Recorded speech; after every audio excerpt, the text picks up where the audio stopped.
দেখো বলছে prime Meridien কি? প্রাইম মেরিডিয়ান হচ্ছে লংগেস্ট ল্যাটিটিউড, তার মানে কি লংগেস্ট সবচেয়ে বড়, ল্যাটিটিউড মানে হচ্ছে অক্ষাংশ। তাহলে অপশান বি হচ্ছে কারেক্ট অ্যান্সার, ইকুয়েটরের সবচেয়ে বড় অক্ষাংশ।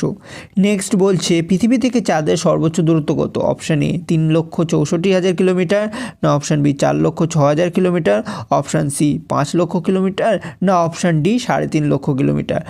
পৃথিবী থেকে চাঁদের সর্বোচ্চ দূরত্ব হচ্ছে 4,06,000 কিলোমিটার এবং সর্বনিম্ন দূরত্ব কত? সর্বনিম্ন দূরত্ব হচ্ছে 3,64,000 কিলোমিটার। নেক্সট বলছে চাঁদের সর্বোচ্চ পর্বতশ্রেণী কোনটি? Option A Mons Hadley, option B লিবুইটি, অপশান সি মন্স অলিম্পাস, না অপশান ডি মন্স ক্লাভিয়াস। চাঁদের সর্বোচ্চ পর্বতশ্রেণী হচ্ছে লিবুইটি। লিবুইটি পর্বত হচ্ছে চাঁদের সর্বোচ্চ পর্বত।